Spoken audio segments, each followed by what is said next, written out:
Bueno, vamos a comenzar la clase de aparato urinario. Vamos a comenzar diciendo que este aparato urinario comprende dos órganos glandulares encargados de producir renina, eritropoyetina y orina, que se denominan riñones y que tenemos dos, un riñón derecho y un riñón izquierdo. Y que esa orina va a tener que recorrer diferentes canarículos o conductos que comienzan desde los cálices menores, cálices mayores, luego pelvis renal, para luego continuar con los uréteres. Esos son los uréteres, son los encargados de llevar dicha orina hasta el reservorio del aparato urinario, que es la vejiga, y por último, ser evacuada la misma a través del conducto denominado uretra. Vamos a comenzar estudiando cada una de esas partes del aparato urinario y comencemos con los riñones.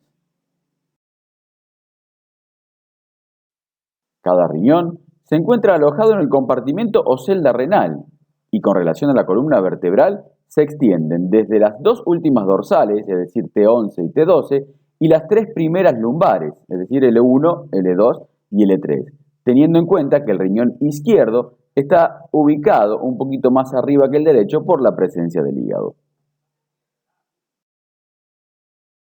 En relación al peritoneo, ambos riñones son órganos retroperitoneales, y ahí lo vemos, detrás del peritoneo parietal posterior se encuentran los riñones.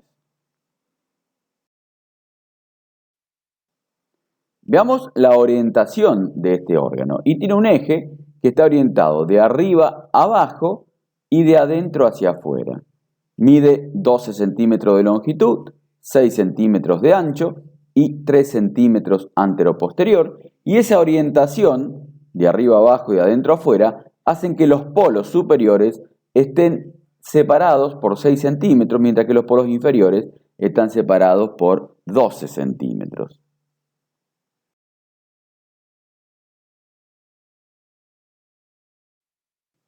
Tiene un peso aproximado y promedio de 140 gramos y tiene una forma de poroto, presentando para su estudio un polo superior, un polo inferior, una cara anterior, una cara posterior, un borde externo y un borde interno, que en él se encuentra el ilio, y ese ilio o borde ilial está formado por la vena renal, arteria renal y por detrás la pelvis renal. Y esto es muy importante porque generalmente se pregunta cómo está conformado el ilio renal, y está conformado por la vena renal hacia adelante, arteria y pelvis por detrás, es decir, de adelante hacia atrás, vena, arteria y pelvis. Y veamos las relaciones posteriores renales, es decir, con quién se relaciona la cara posterior del riñón. Y vamos a tener que tanto riñón derecho como izquierdo se van a relacionar a través del área diafragmática con el diafragma, con la diferencia que el riñón izquierdo se va a relacionar con la 11 costilla, mientras que el riñón derecho solo se va a relacionar con la 12 costilla. Es decir, el izquierdo, a través del área diafragmática, se relaciona con la impresión de la 11 costilla, el espacio intercostal entre la 11 y la 12 costilla, mientras que el riñón derecho solo se relaciona con el espacio intercostal entre la 11 y la 12 costilla.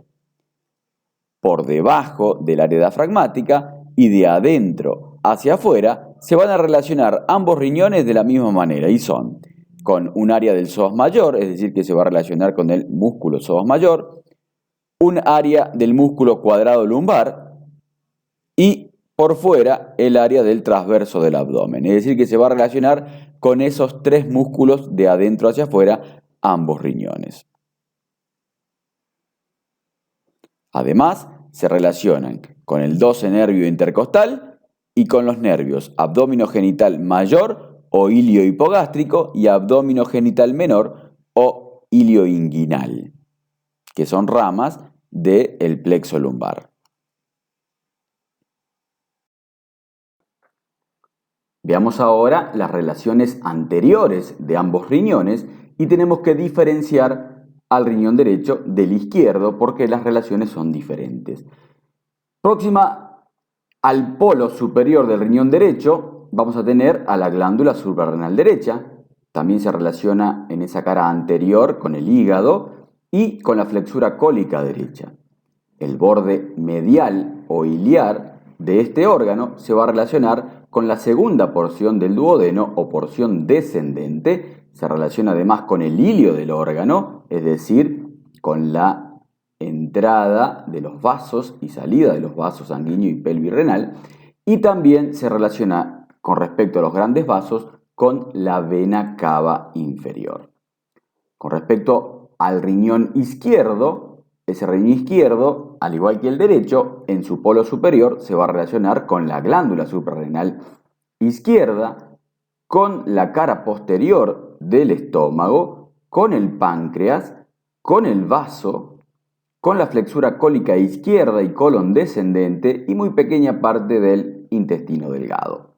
Hacia el borde medial o iliar del órgano se va a relacionar con el ilio, es decir, con los vasos que ingresan y salen al órgano y la pelvis renal, y teniendo en cuenta los grandes vasos se va a relacionar con la aorta abdominal.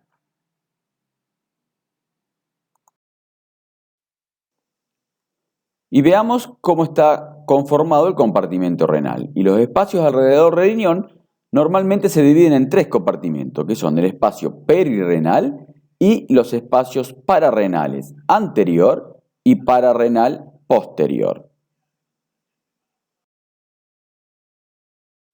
Vamos a tener que la fascia anterior o degerota divide al espacio perirrenal del espacio pararrenal anterior y que contiene al páncreas, colon ascendente y descendente, segunda porción del duodeno y cuarta porción del duodeno, dependiendo de si sea riñón derecho o riñón izquierdo, mientras que la fascia posterior o de Surkenkamp es la que divide hacia atrás al pararrenal posterior del perirrenal.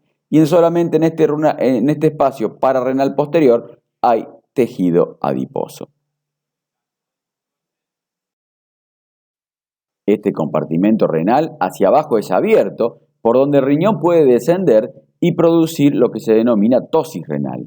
Y esto sucede generalmente en personas que adelgazan bastante, pierden esa grasa perirrenal y esa grasa le sirve al riñón como medio de fijación en la celda renal, y al perder esa grasa el riñón puede descender, denominándose esto tosis renal.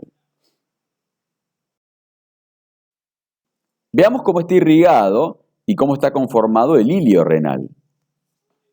El riñón, tanto derecho como izquierdo, está irrigado por la arteria renal, que es rama de la aorta. Su sangre venosa es vertida desde el órgano a través de la vena renal y que va a desembocar en la vena cava inferior. Y el ilio renal está conformado, como vimos ahí, la vena renal hacia adelante, la arteria renal en el medio y por detrás la pelvis renal.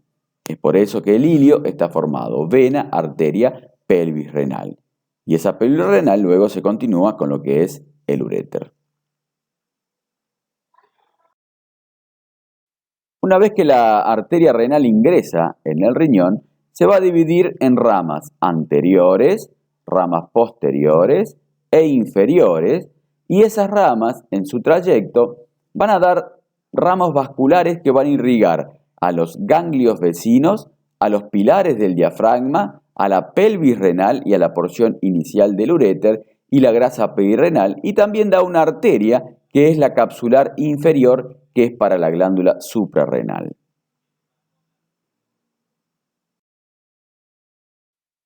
Veamos la inervación del riñón. Y los nervios proceden del plexo renal, el cual acompaña a la arteria renal. Y tenemos que los ramos procedentes de los ganglios del plexo celíaco discurren por los bordes superior e inferior, cara anterior y posterior de la arteria renal, mientras que los filetes nerviosos del nervio esplácnico menor siguen el borde superior y cara posterior de dicha arteria, mientras que los ramos que proceden del nervio esplácnico mayor se encuentran solamente en el borde superior arterial. De allí ingresan al órgano y de esta manera van a inervar a dicha glándula. Veamos la constitución interna del riñón, que presenta una corteza donde se encuentran los corpúsculos de Malpighi o glomérulos y una médula en donde vamos a encontrar la columna de Bertin y las pirámides de Malpighi con una base hacia afuera y un vértice o papila hacia adentro, como dirigidos hacia el ilio.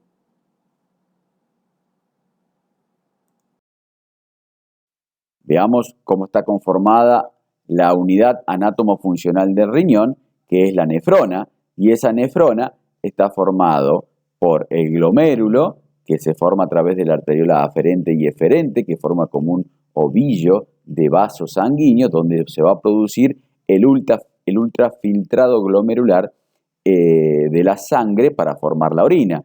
Una vez que empieza a filtrarse esa orina, va a pasar por diferentes túbulos, donde son el túbulo contorneado proximal, el asa descendente o fina de Henle, el asa ascendente, el túbulo contorneado distal y luego los túbulos colectores. Aquí vemos nuevamente lo que es la nefrona y con las diferentes funciones de filtración, reabsorción, secreción y excreción que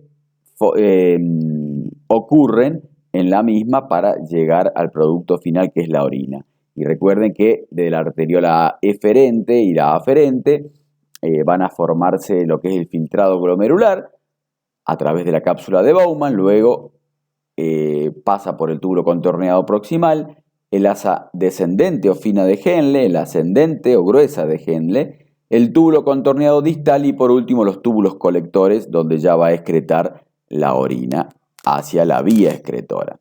Y esos túbulos colectores son los que luego van a desembocar en las papilas para allí desaguar hacia la vía excretora.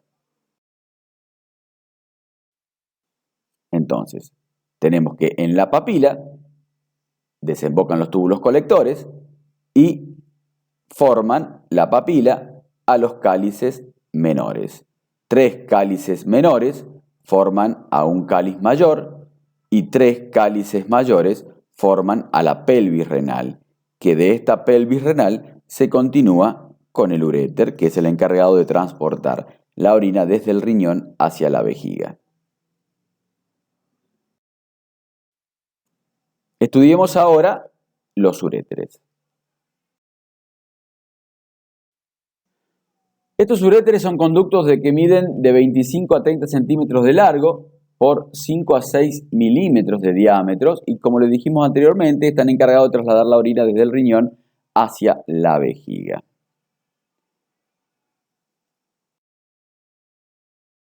La constitución interna de los uréteres y los diferentes segmentos de la vía de excreción de la orina desde el riñón hasta la vejiga urinaria están compuestos por 3 capas que de afuera a adentro son una capa adventicia de naturaleza conjuntivo-elástica, una capa muscular formada por una capa externa de fibras circulares y una interna de fibras longitudinales, y una capa mucosa, lisa y de color blanco grisáceo, constituida por células uroteliales y que a la microscopía van a formar lo que es el urotelio.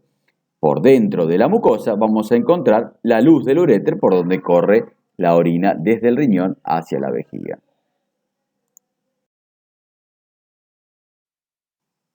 Presentan estos uréteres diferentes porciones para su estudio y que son una porción abdominal, una porción ilíaca, una porción intrapélvica y una porción intramural.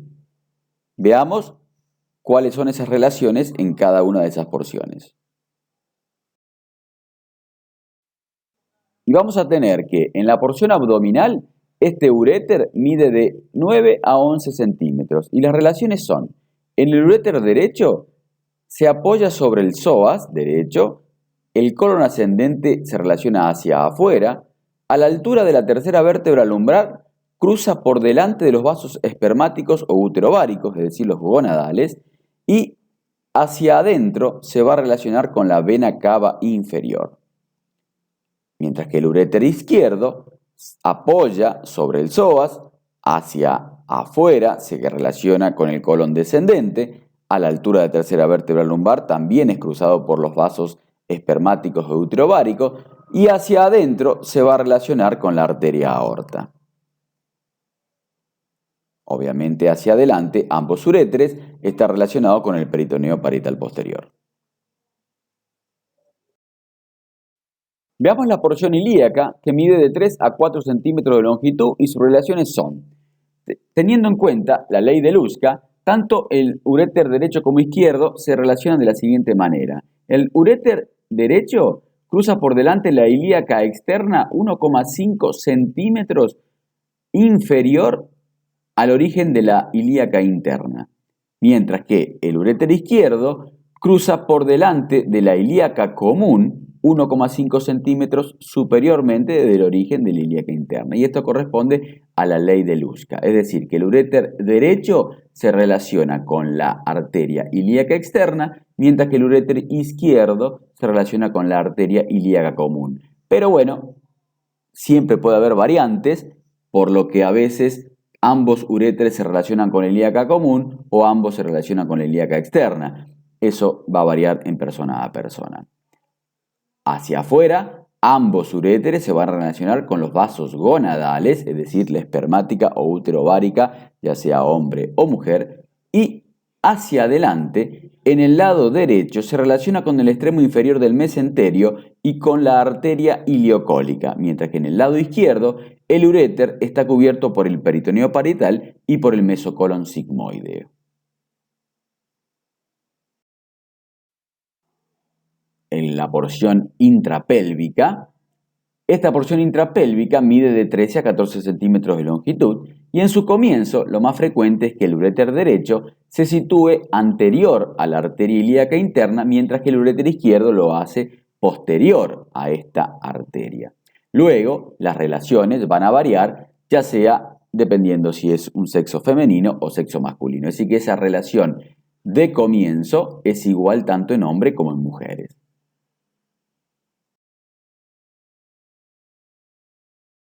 Veamos cómo es la relación en las mujeres. Acá tenemos el uréter izquierdo que corre entre ambas hojas del ligamento ancho y cruza por debajo de los vasos uterinos para luego continuar hacia la vejiga. Y esto es muy importante porque cuando el ginecólogo hace una histerectomía, tiene que ligar la arteria uterina y tiene que tener cuidado de no ligar el uréter, porque esa es una de las lesiones habituales y más frecuente de lesión ureteral baja en las mujeres luego de una cirugía de histerectomía. Más preferentemente en la Vertem-Mace, que es una cirugía oncológica. Entonces, el uréter pasa detrás de la arteria uterina para luego seguir su recorrido hacia la vejiga en la porción intramural.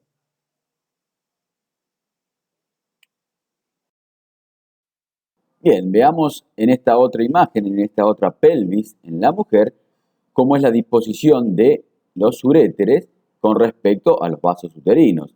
En este caso, como dijimos anteriormente, el uréter pasa por detrás de los vasos uterinos. Y en este otro lado vamos a observar la arteria uterina seccionada o los vasos uterinos seccionados para poder observar bien al uréter y su recorrido luego hacia abajo para desembocar en la vejiga. Con respecto a las relaciones en el hombre, ahí tenemos una vista lateral y vista posterior de lo que es la vejiga y vamos a tener que este uréter va a estar por detrás o va a pasar por detrás del conducto deferente y de la arteria deferencial y se pone en contacto con las vesículas seminales para luego ingresar en la vejiga, teniendo en cuenta que en el ingreso de la vejiga de uréter a uréter hay una distancia aproximada de 4 centímetros.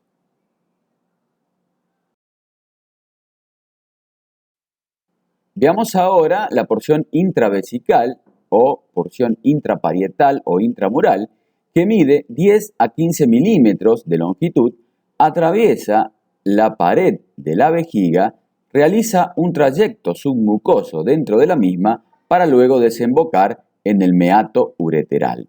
Ese trayecto submucoso es muy importante porque realizaría el mecanismo de antirreflujo, es decir, de que cuando la persona orina no vuelve o no vuelva la orina por dentro del uréter. Entonces, este recorrido que tiene por debajo de la mucosa el uréter es muy importante para evitar el reflujo urinario a través de la vejiga, a través del uréter.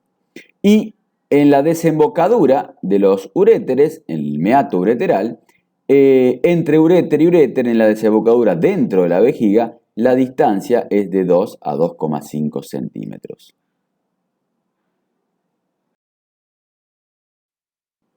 Estrechamientos y constricciones del uréter. Hay que tener en cuenta que el uréter tiene lugares que son más estrechos y que son la unión piel-ureteral, el entrecruzamiento con los vasos ilíacos y la porción intramural. ¿Y por qué son importantes estos lugares de estrechamiento? Porque son los lugares donde se enclavan los cálculos urinarios dentro de la vía urinaria.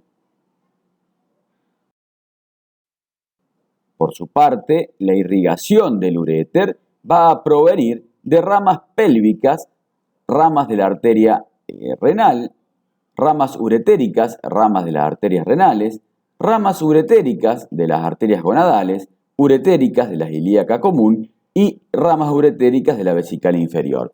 No tanto es importante de dónde proviene, sino que anatómicamente se puede describir que la irrigación del uréter, como lo ven en las imágenes, es en la porción abdominal de adentro hacia afuera, mientras que la porción pélvica es de afuera hacia adentro. Es decir, que las ramas vienen de adentro hacia afuera en la porción abdominal, mientras que en la porción pélvica vienen de afuera hacia adentro.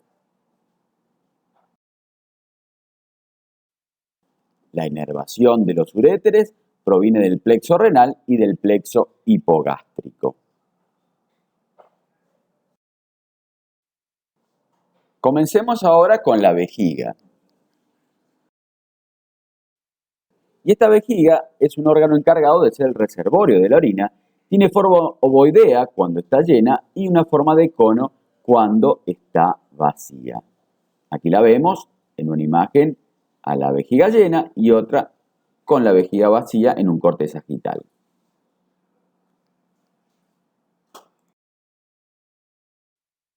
A esta vejiga se la ubica en el hombre detrás del pubis y delante del recto, mientras que en la mujer la podemos ubicar detrás del pubis y delante del útero y de la vagina.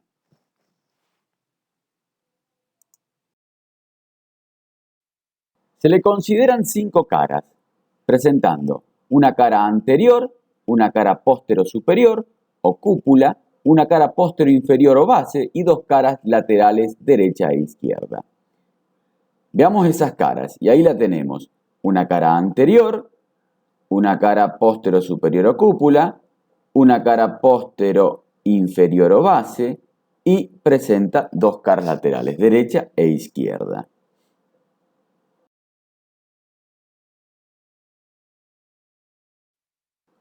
Veamos las relaciones en la cara anterior tanto en el hombre como en la mujer. Y se van a relacionar con el pubis. Entre el pubis y la vejiga se encuentra el espacio retropúbico de Retzius, que en la parte superior presenta la inserción del ligamento vésico-prostático en el hombre y el ligamento ovésico-pubiano en la mujer, y en su parte inferior se relaciona con el plexo venoso de Santorini. Relaciones de la cara póstero superior o cúpula. En el hombre se va a relacionar a través del peritoneo con las asas intestinales y el colon sigmoideo, mientras que en la mujer se relaciona también a través del peritoneo con las asas intestinales y colon sigmoideo y con la cara anteroinferior del útero y los ligamentos anchos del útero.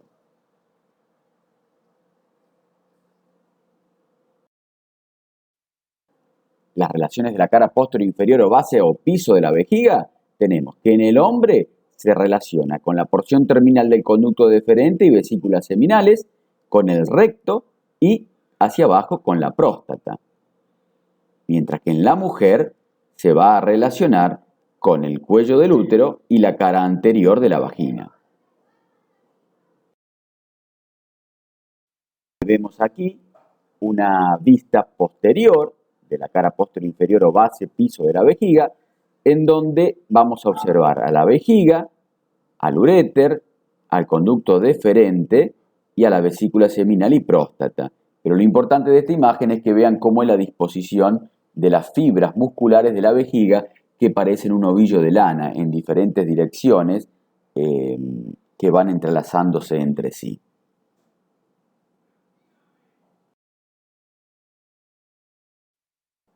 Las relaciones en las caras laterales, tanto en el hombre como en la mujer, se relacionan con las arterias umbilicales que se encuentran obliteradas y se transforman en un ligamento que llega hasta el ombligo.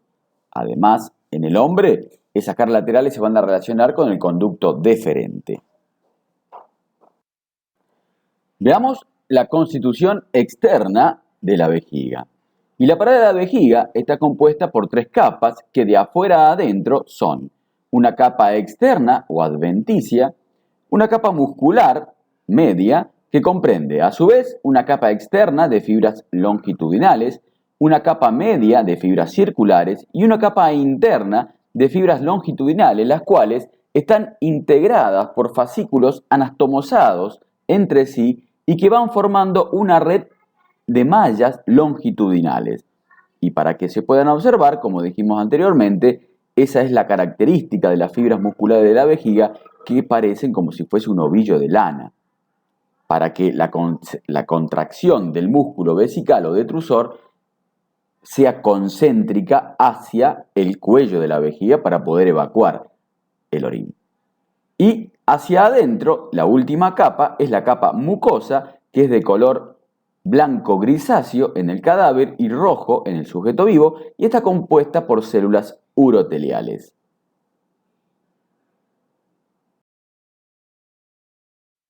Veamos la constitución interna de esta vejiga, y para lo cual necesitamos hacer un corte a la misma, y aquí vamos a observar lo que es el trígono y el cuello vesical.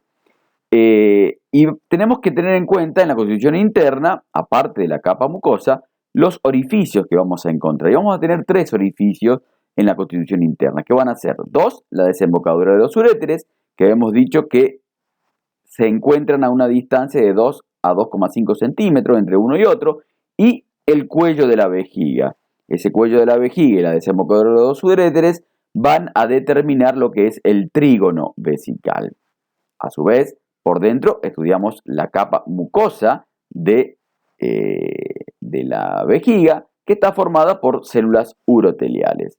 A nivel del cuello vesical se encuentra el esfínter liso o interno de la uretra, que tiene una inervación simpática que viene de T10 y L2, y el resto de la musculatura de la vejiga es el músculo detrusor y que está inervado por de los nervios parasimpáticos, que vienen en los nervios pélvicos, de S2 a S4.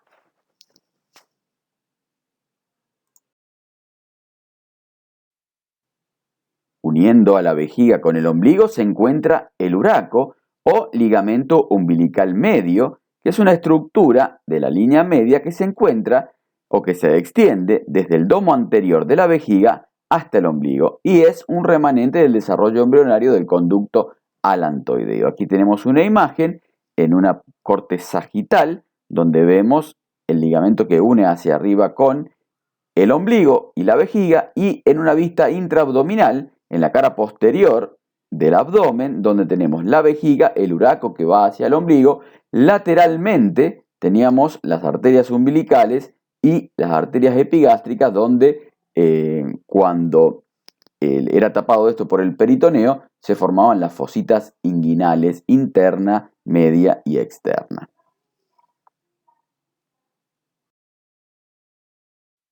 ¿Y qué es el uraco? Veamos algo de embriología. Entre la cuarta y séptima semanas, la cloaca es dividida por el septo urorectal en las estructuras embriológicas que son el conducto anorrectal posteriormente y el seno urogenital anteriormente. La extensión cefálica del seno urogenital, precursor de la vejiga fetal, se comunica con el alantoides, que derivado del saco vitelino, a nivel del ombligo. La obliteración de esta extensión antes del nacimiento y su persistencia como un cordón fibroso constituye al uraco, que en el adulto recibe también el nombre del ligamento umbilical medio. Bien, veamos la irrigación de la vejiga. En la parte inferior y anterior está irrigada por la arteria vesical anterior, rama de la arteria pudenda interna. En la parte inferior y lateralmente por la arteria vesical inferior, rama de la arteria ilíaca interna. En la parte inferior y posterior por las ramas vesicales de la arteria rectal media, las ramas prostáticas de la arteria vesical inferior y la arteria del conducto deferente en el hombre y por las arterias uterina y vaginal en la mujer. En la parte superior está irrigada por las arterias vesicales superiores que nacen de la arteria obturatriz y de la porción permeable de la arteria umbilical. Veamos el drenaje venoso. Y estas venas de las paredes vesicales desembocan en una densa red venosa superficial. Y esta red venosa vierte su contenido anteriormente en la parte anterior del plexo venoso prostático, lateralmente en los plexos venosos vésico-prostáticos y posteriormente en el plexo venoso seminal. De estos plexos venosos, junto con las venas vesicales, son tributarias de las venas ilíacas internas. Y de allí al sistema de vena cava inferior. Los vasos linfáticos de la vejiga drenan a los ganglios ilíacos externos y en ocasiones ilíacos internos o ilíacos comunes. Veamos la inervación de la vejiga. Y podemos decir que la vejiga presenta una inervación del sistema nervioso simpático y parasimpático, en donde van a inervar tanto al músculo detrusor como al esfínter liso, al esfínter urinario liso o interno. Pero si incluimos al esfínter estriado, aquí tenemos que decir que también incluiríamos en esta inervación a los nervios somáticos. Y veamos un cuadro en donde podemos hacer toda esta evaluación. Y vamos a ver que esa inervación del tracto urinario inferior, que comprende la inervación del detrusor, el esfínter liso y el esfínter estriado, está dado por los nervios hipogástricos, que tienen un origen del sistema nervioso simpático, que se origina a nivel de T10 a L2, relajan el músculo detrusor y contraen al esfínter liso. Y el neurotransmisor principal que actúa es la noradrenalina. Si tomamos en cuenta el nervio pélvico, que es de función parasimpático y que se origina a nivel de S2, S4 en el centro espinal de la micción, contrae al detrusor y relaja el esfínter liso, y el neurotransmisor utilizado es la acetilcolina. Mientras que el nervio pudendo, que es de origen somático, también se origina a nivel de S2 a S4, no tiene función a nivel de detrusor, pero sí tiene función a nivel del músculo estriado esfinteriano y del piso pelviano, utilizando como neurotransmisor a la acetilcolina.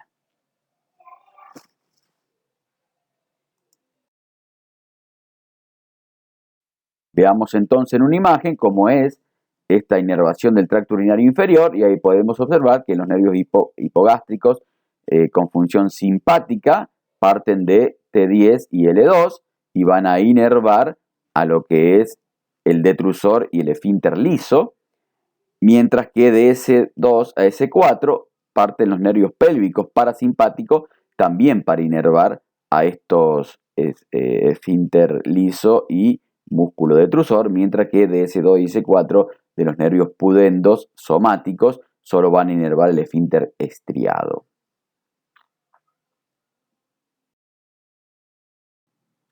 Muy bien, y luego de haber visto toda esta inervación vesical, veamos que esta función vesical presenta dos fases, y que son una fase de llenado y una fase de vaciado. Y en ella van a actuar todos estos nervios que hemos hablado anteriormente, contrayendo o relajando los mismos para que se produzca la continencia y la micción.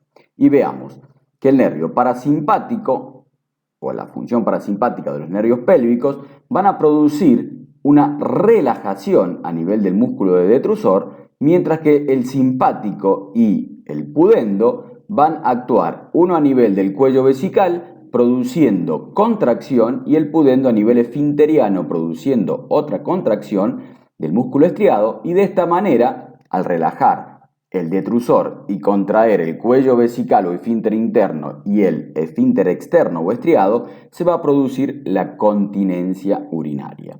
Ahora, en la fase de vaciamiento, el parasimpático va a producir una contracción a nivel del detrusor, mientras que el simpático y el pudendo van a inhibir su función produciendo la relajación del cuello de la vejiga y del esfínter estriado, por lo tanto se va a favorecer a la micción.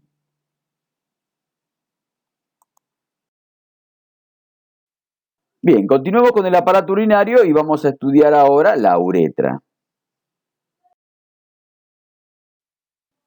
La uretra es el conducto por el que pasa la orina en su fase final del sistema urinario, desde la vejiga urinaria hasta el exterior a través del meato urinario externo durante la micción. Ahí tenemos a la uretra, que es ese conducto que permite la salida de la orina desde la vejiga. Y hay que estudiar la uretra tanto en el hombre como en la mujer. Por lo tanto, comencemos con la uretra masculina. Se extiende desde el cuello de la vejiga hasta el meato uretral y mide entre 14 a 20 centímetros de largo. Pasa por la glándula prostática y luego a través del pene y que se comunica allí al exterior del cuerpo. En el varón, la uretra es un conducto común al aparato urinario y el aparato reproductor. La función de la uretra es excretar la orina en ambos sexos y también cumple la función reproductiva en el varón al permitir el paso del semen desde las vesículas seminales que abocan a la próstata hasta el exterior, es decir, este conducto es compartido por el sistema urinario y el sistema reproductor.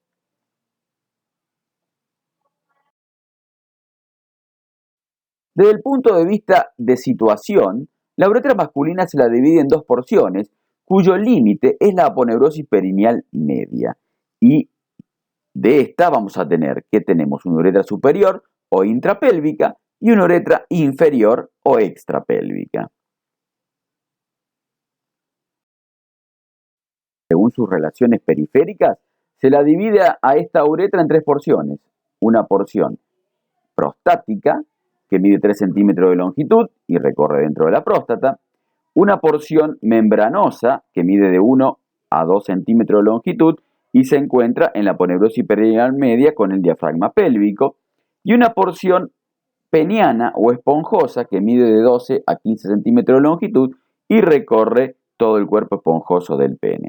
En esta uretra también hay que considerar tres dilataciones, que son una dilatación en todo el recorrido de la glándula prostática, otra dilatación a nivel vulvar, de uretra vulvar, y la última dilatación a nivel de la fosita navicular antes de abrirse hacia el meato uretral.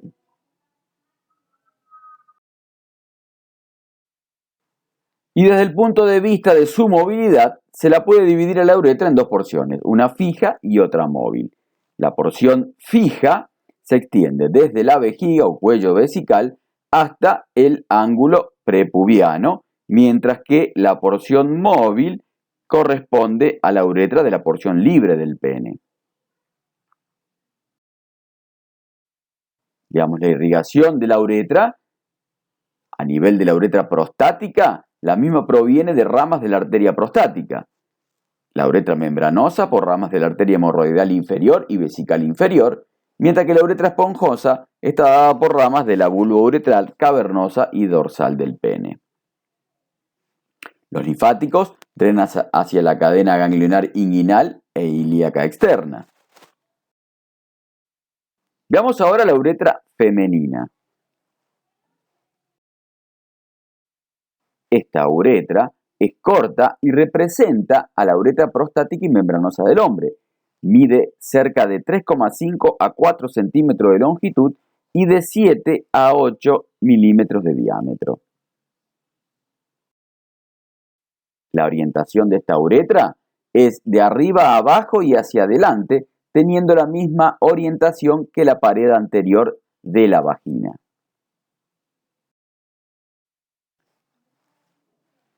Esta uretra presenta un cuerpo y dos extremidades representadas por orificios. El cuerpo es la porción de la uretra que atraviesa la aponeurosis perineal media. El orificio superior o cuello la comunica con la vejiga y el orificio inferior se abre al exterior en el vestíbulo de la vulva. Veamos cómo está delimitado este vestíbulo de la vulva. Ese vestíbulo de la vulva se encuentra ubicado, donde desemboca la uretra, o se encuentra delimitado hacia adelante y arriba por el clítoris, hacia atrás o abajo por el introito vaginal y lateralmente por los labios menores. Y esta localización y corta longitud de la uretra femenina es lo que explica la mayor susceptibilidad que tienen las mujeres de padecer infecciones urinarias a repetición y que no sea por un problema del aparato urinario, sino que sea de una contaminación de la zona genital o perianal. La irrigación de esta uretra está dada por ramas de la arteria pudenda interna, vesical inferior y de la vaginal, y la inervación está dada por ramas del nervio pudendo interno y nervio del plexo hipogástrico. Muy bien, de esta manera hemos terminado con el aparato urinario. Muchas gracias por su atención.